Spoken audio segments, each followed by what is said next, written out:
নমস্কার বন্ধুরা, রান্নাঘরের আরেকটি নতুন ভিডিওতে আপনাদের স্বাগত। আজকে আমি তৈরি করব মিষ্টি কুমড়ার বিচি দিয়ে কুপ্তা বানিয়ে আলু দিয়ে রসা, আর সাথে দিব থুরের কলির বড়া।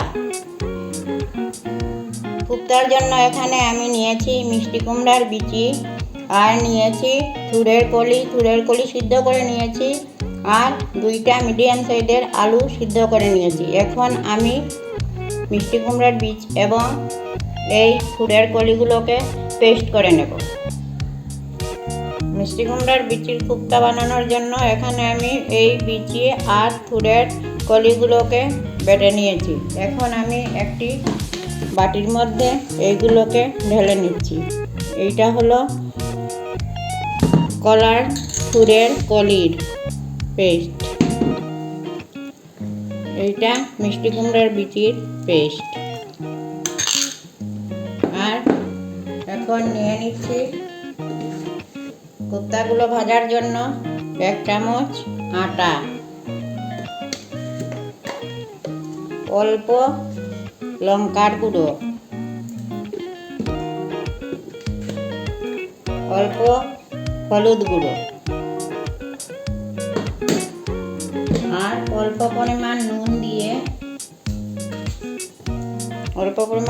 দিয়ে অল্প সাদা তিল দিয়ে ওইগুলোকে একসাথে মেখে নেব।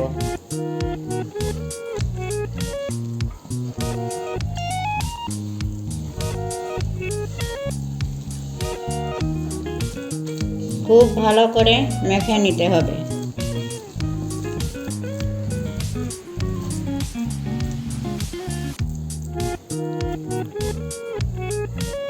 কড়াইয়ে তেল দিয়ে আগে থেকে গরম করে রেখে দিয়েছিলাম। এখন আমি কুপ্তাগুলোকে ভেজে নিচ্ছি।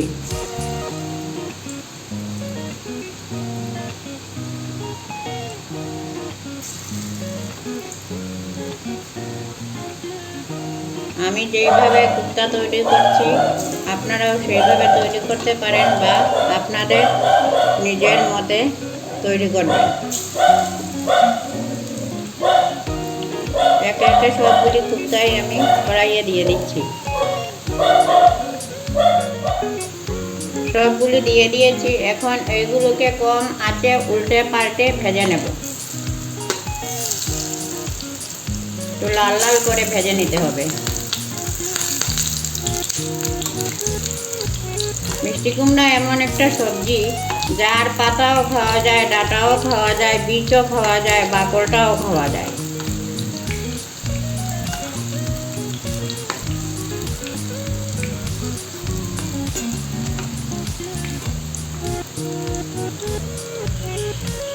কুপ্তা ভাজা হতে হতে এইদিকে আমি তরকারির মশলাটা রেডি করে নিচ্ছি। এখানে আমি 1/2 চামচ হলুদ গুঁড়ো নিয়েছি, 1/2 চামচ লঙ্কা গুঁড়ো নিয়েছি, 1/2 চামচ ধনে গুঁড়ো নিয়েছি, 1/2 চামচ থেকেও কম জিরের গুঁড়ো নিয়েছি,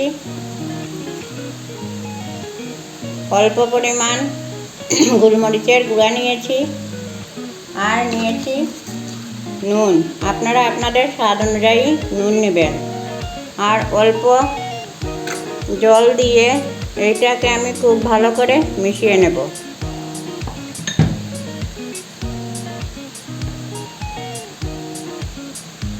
মেশানো হয়ে গেছে।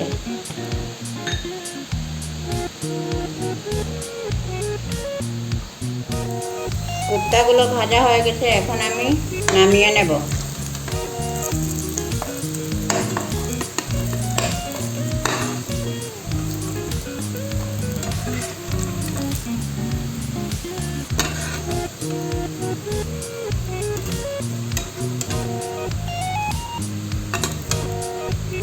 নামানো হয়ে গেছে। এখন আমি এই তেলের মধ্যে আলুগুলোকে ভেজে নেব, নুন আর হলুদ দিয়ে মেখে।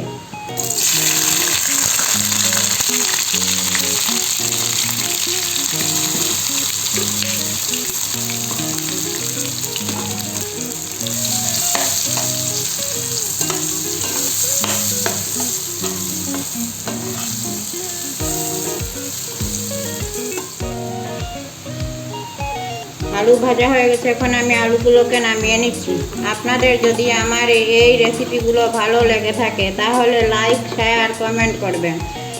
আর যারা এখনও আমার ভিডিওটা লাইক বা শেয়ার করেননি তাড়াতাড়ি করে নেবেন। মধ্যে মধ্যে আমার ভিডিওতে আপনারা কমেন্টও করবেন। এই তরকারিটা আমি ঘি দিয়ে রান্না করব, তার জন্য আমি এখানে 1 চামচ থেকে কিছু কম ঘি নিয়েছি।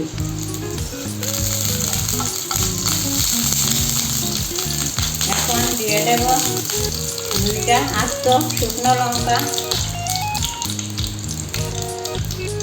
2 টুকরা দারচিনি, তেজপাতা আর 5 ফোড়নের জন্য দিয়ে দিলাম। এখন একটু ভালো করে ভেজে নিতে হবে।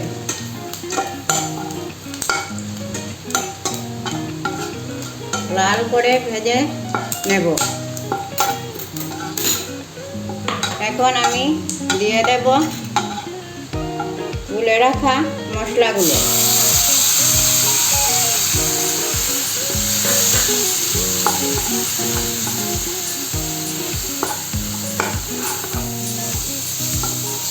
মশলা ভাজা হয়ে গেছে, মশলার বাটিটা ধুয়ে অল্প জল দিয়ে দিচ্ছি। অল্প জল দিয়ে এখন ভাজা আলুগুলোকে দিয়ে দেব।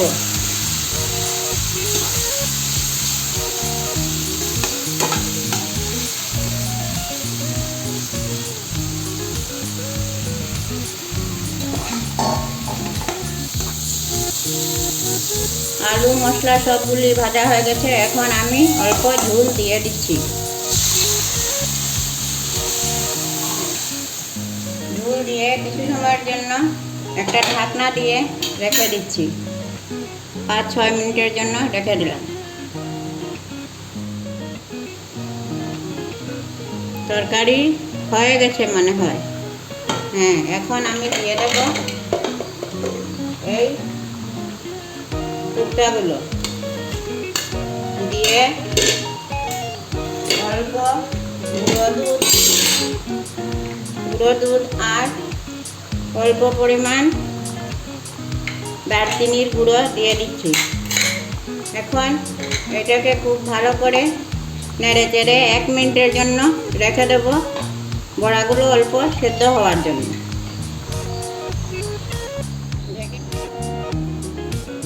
শুক্তার তরকারি রেডি হয়ে গেছে, এখন আমি নামিয়ে নিচ্ছি।